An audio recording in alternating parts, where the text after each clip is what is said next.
Hello and welcome to the Cash Furnace.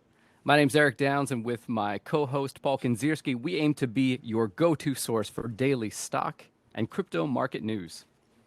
Today is February the 19th, and in today's episode, we're going to be covering an update on our Albemarle play, insider trading with Oncorus, and Paul's going to give us an update on Bitcoin and the new all-time highs of Litecoin, right? Potential. Potential. If you like what you see here on our show today, please do us three big favors, three big free favors. Like, comment, subscribe, That's right. hit that notification bell, and share this with a friend who you think might enjoy it and help us make more money for more people. Now, that being said, shall we dive in? I think that's a good idea. I think I agree. What do you want to begin? Do you want to begin with insider trading, or do you want to begin with Albemarle? I think the insider trading is a little more interesting, so we'll leave people on the cliffhanger for that. Let's give a quick update on our ALB trade and how fucked I am right now. Oh my God. Okay, wait, so you want to lead with Albemarle? Yeah, let's do it. Okay. So, for those of you who've been following along, Paulie and I recently put on a trade onto ALB, which is Albemarle, which is basically a lithium play. And everything was going great up until yesterday. We were both up, around between the two of us, 60 to 70%. Is that right? Yep, that's exactly right. Boy, blue skies, right? Everything was looking great. We even discussed selling and decided we were going to hold on. And said, don't bitch out. We know where this price is going. We're aiming 183. 170 was the target play. So we had just hit, at least me, you had a 165 option. I had a 170 option. Yeah. I was finally in the money. And boy, as soon as it was in the money, it just, the value of it shot up. And we had that for about, what, Eric, 10 minutes? Yeah, I think that was about right. Before it tanked through the floor. It really did. It absolutely just plummeted, and we went so negative so fast. I don't actually even remember where we ended up. I did, because it was the exact same percentage. I went 68% up to 68% in the negative yesterday. Holy cow, Paulie. Holy cow. Okay. So, now, I've talked about this before. One of my favorite strategies to use when a big red day, a big red reversal, something unexpected comes along, is to think to myself, holy crap, this sucks, but if I weren't in the trade, what would I be doing? Right. And you've said this before. Yes. Mm-hmm. And in this case, when the stock takes a massive hit, what do? If you weren't in the trade, you would buy. It's a great opportunity. So if you're already in the trade and you still believe in your thesis, then why not just buy? And that's exactly what I did yesterday. That's right. So yesterday I ended up averaging down a hell of a lot, an immense amount, and it stayed at the bottom all day. And I just thought, dude, did I just double my position? And now I'm going to throw away twice as much, not twice as much money, but am I just going to throw away even more money now? Is this thing just going to circle the drain? Well, we opened up today, and I'm happy to say that, like many growth stocks, Albemarle had a massive, very, very strong recovery. At the end of the day, Albemarle... Sorry? 9.5% gain?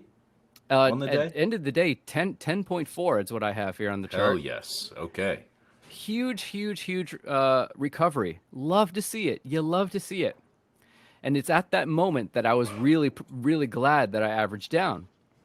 Now, my March 9th 165 strike calls, I started the day, I'm going to say, I'm probably similar to you where you were, Paulie. I ended. You want to guess where I ended up percentage wise on my position? -5. Wow, you're very, very close. Negative 3.4. I'm down from being down. I think I was down at most $1,200. Yep. I am now down $70. That's pretty damn good. Paulie, how are you doing? Well, let's see. So one of the strategies you can use, and I know it sounds like a really dumb, like really simple one, but when you have really red days, sometimes it's the best thing in the world when you know you can't make a move is to close the fucking app and don't even look at it. So that's precisely what I did, and I haven't been following the price much because let's face it, Eric, we still have 4 weeks to the day, right? It's the 19th today. We have exactly 1 month until this expires. And I have full confidence that I will be in the green within the month, right? So looking at the price every single day, especially when you're down, only fucks with your head, right? We have a thesis. We have an idea of where this price is going to go. We think it's going to go up. They released an earnings report stating that their needs over the next 2 years are going to go up 400% for lithium mining. So there's only blue skies in the future, right? It's just a matter of how fast it recovers. And Right. I have confidence that I will at least get to zero, if not in the positive by the end of this month. So, Excellent. currently on the position, I am still down 44.44% on the dot, Well, which is $280 in the red. okay. But yesterday, I was down 605. So, pretty good day. As funny as that sounds.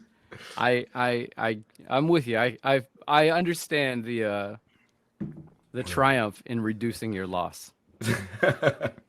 But no, I just kind of want to point out that I think it's a really good it's a good thing you continue to reiterate what would I be doing if I wasn't in this position right now, right?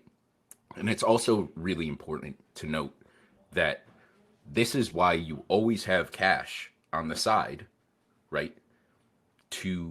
So that when you have these red days, you could take advantage of these positions. When you're fully vested all the time, and this is where I am right now, right? Because we have this $1,500 options account that I'm trying to grow as rapidly as possible. So I'm almost fully vested at all times.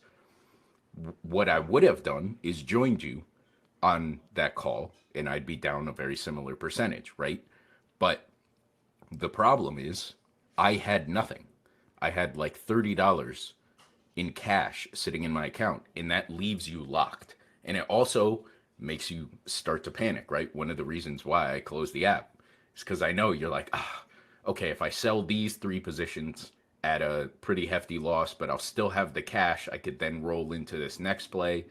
But if I bought into ALB and it went down even more, that all those things that I sold in order to buy that new position is now in the red, and I've lost myself even more money. So sometimes you got to just sit back. Yeah. But this is why it's smart to always have at least very minimum, even in a major bull market, 10% cash set aside to take advantage. Yeah, I agree. And as a very relevant follow-up point to what you mentioned, for any of our viewers who are starting off trading, maybe you're getting into it new and you have a small account, maybe you're working with a few $1,000s or something like that.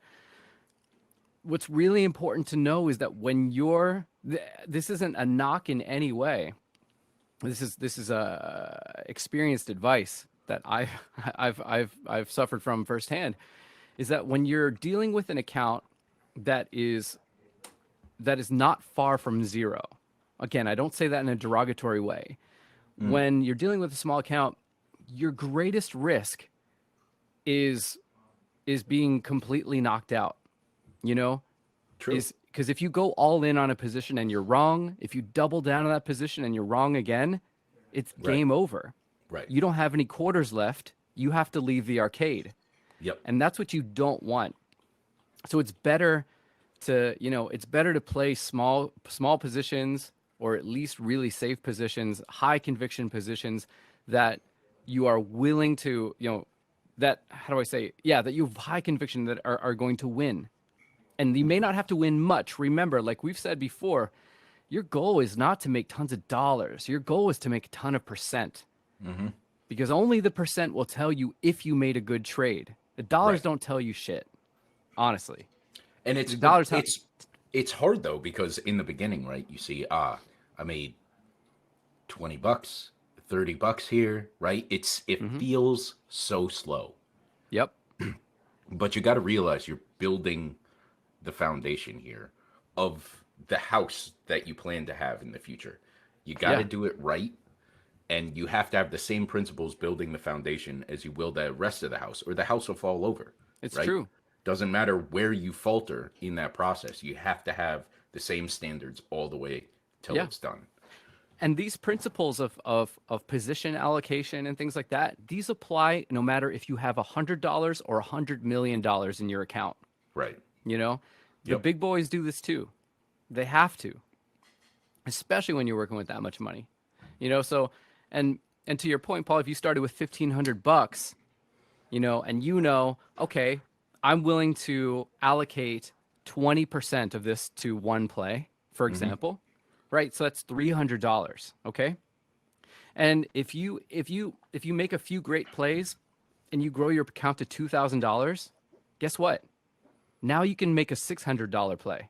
Yep. And when you make a $600 play and you get a 30% return on that, guess what? That's bigger than a $300 play. That's exactly Which means right. that if you maintain this mentality, it'll snowball.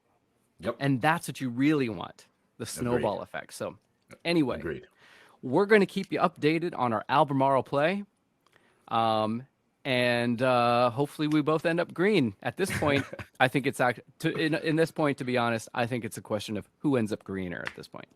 I So- don't think that's a question. You got what, 3 calls in and one of them's at a much better price. 4 calls, and Yeah. 2 of them are in at a much better price. So 4, but I'm still 9 points away from being in the money, which we'll get into that later. But that doesn't mean everything. But it's important.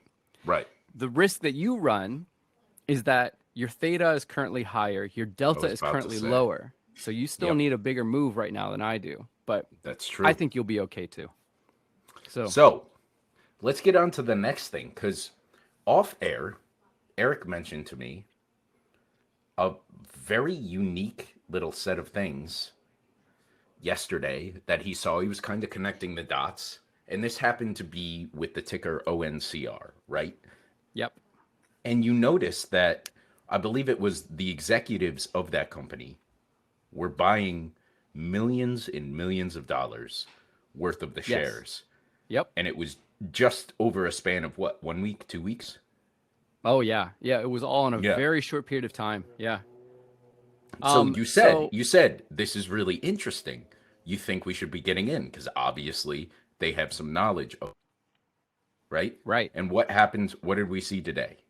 Well, so what happened today? That the thing gapped up. I think it peaked at like a 14% pop, and it ended up 8.5% up, which is still totally cool. I can't help but wonder why that is, but what I really can't help but wonder is, I wonder if that's because of a bunch of other people monitoring the same site and making the same play. I can't help. If it was a small tick, I would think so.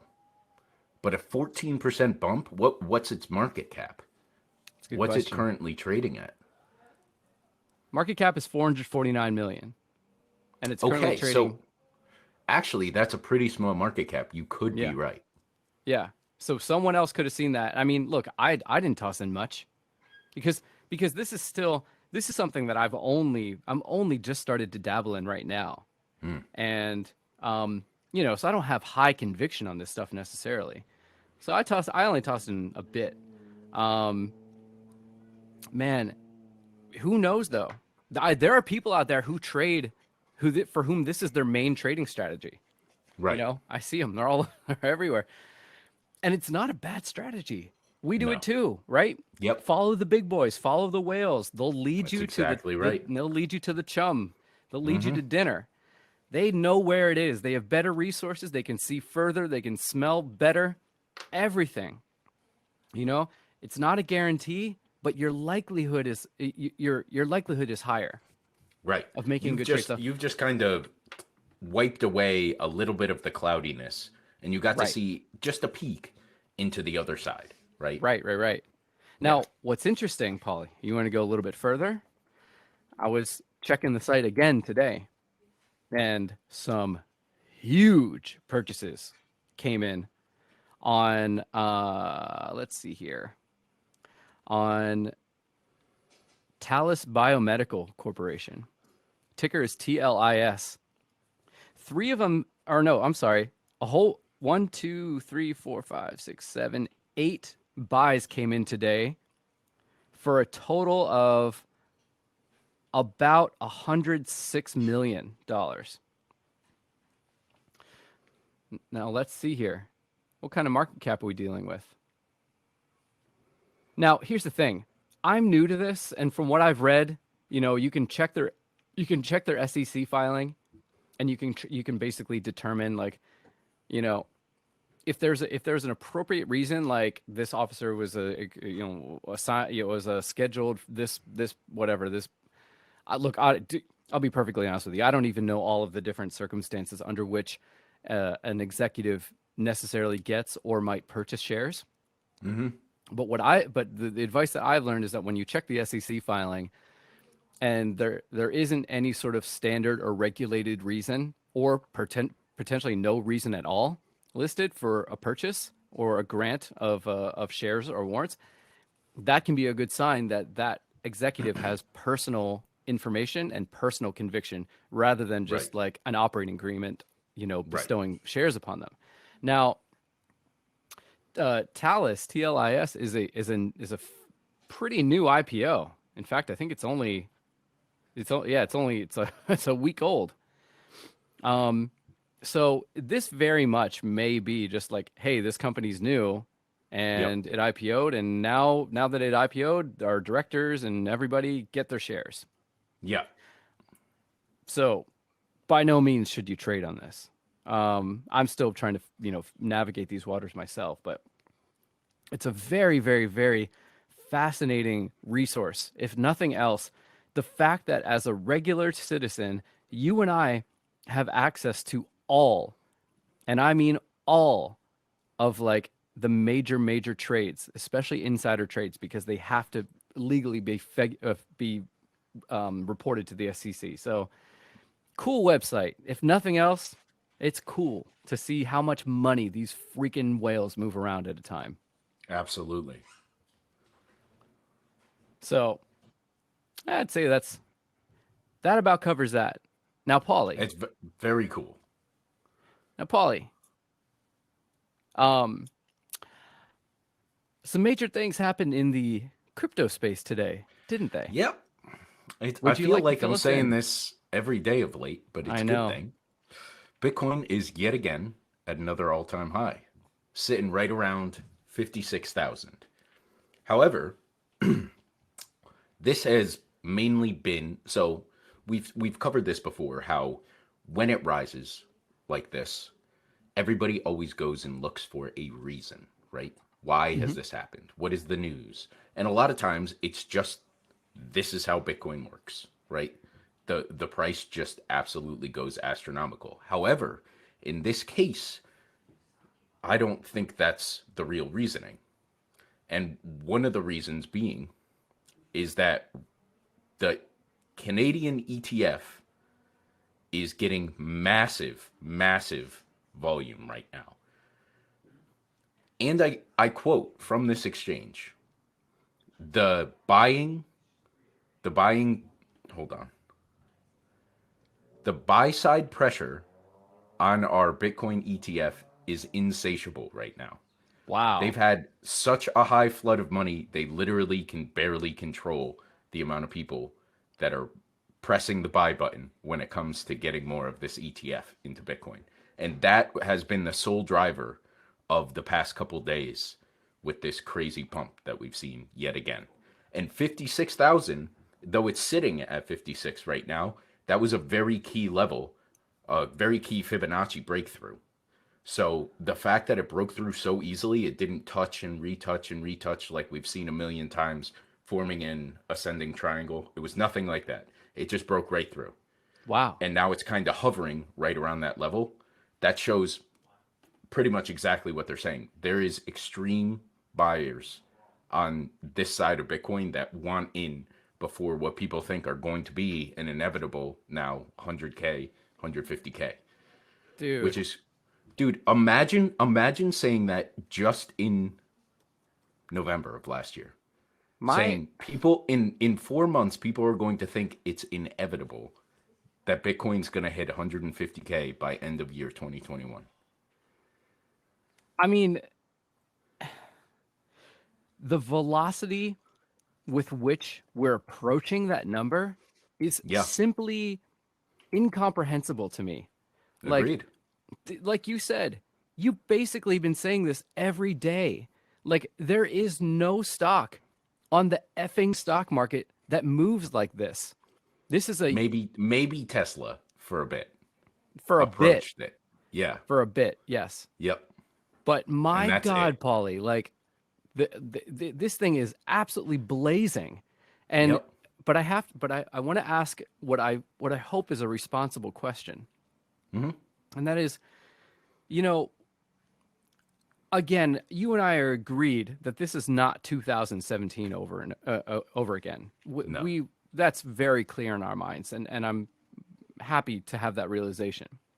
However, as we also know from 2017, but also just general market activity, the faster something rips up, the higher likelihood it'll rip down. Right. Do you And think that we're has do you think we're so in at risk of that at all? so if you remember when I was so excited on Monday of last week because we had flipped that major resistance, right? From the peak of the previous all-time high to the peak of the last all-time high, and we Mhm. had turned it into our floor. It went from the ceiling, we flipped it from resistance to support. It is now the floor that everything's bouncing off of, and we haven't even come close to approaching it yet. I Right. really do think it's the price is moving in such a way, and you can look, there are websites like coinwhale.com, I believe it's called, where you can see the amount of buying pressure from wallets with over 1,000 Bitcoin at certain price levels. It's actually a great tool to use when you think, where should I set a buy in case this price comes down and crashes? Because those major levels have a ton of stability because there's such steady hands holding at that price that there's not going to be a lot of selling there. Hmm. But if you look at that chart currently, we have a it shows in green circles, right? The larger the green circle, the more buying there is. And it's only the green circles are only getting bigger as it goes up. There's no hesitation right now to buy in. And even so, the Canadian based ETF of Bitcoin is called Purpose Investments, is their name. Hmm. And they actually said, we don't see the price significantly dropping until possibly 75, 80K this year. My God. Now that, as you said, traditionally that would make me really worried because we're skyrocketing up. Yep. However, we've never come there has never been a point in time where such large amounts of really smart money has moved into an asset and planned to hold that asset in well into the future, 30, 40, 100 years into the future. And this might actually flip the script on traditional trading traditional charting when it comes to Bitcoin. This might be, if it takes a 5% dip, fucking buy, because it's going to rocket in another week. And just over and over and over again. It's crazy to think about, but the more I see this kind of price action, the more I'm starting to get swayed towards that opinion. It's wild, Paulie, man. I say this damn near every day, and I'm going to say it again. What a time to be alive. My God. Hell yeah, it's crazy. Love it. It's absolutely mind-blowing, and it's very cool because this is history. Again, I feel like we've said this multiple times, and we've had this podcast only, what, this is episode 27? 31. 31. Wow, we're cruising through them. But we've only been on this for 31 days. 10 weeks we've been doing this, essentially, right? That's what that Not means? No, 10, 6 4 weeks. 4 weeks. Yeah. 4 weeks. Math isn't my forte. Are you sure? Are you sure you know these Bitcoin numbers? But regardless, okay, so we've been doing this for 4 weeks. We've said this is history in the making probably 5 times. Yeah. I mean, that's not supposed to be a common phrase, but it seems to be. It's So it's so cool though this, to be able to yeah, say that. this might be the chart that breaks them all, my friend. So we'll see.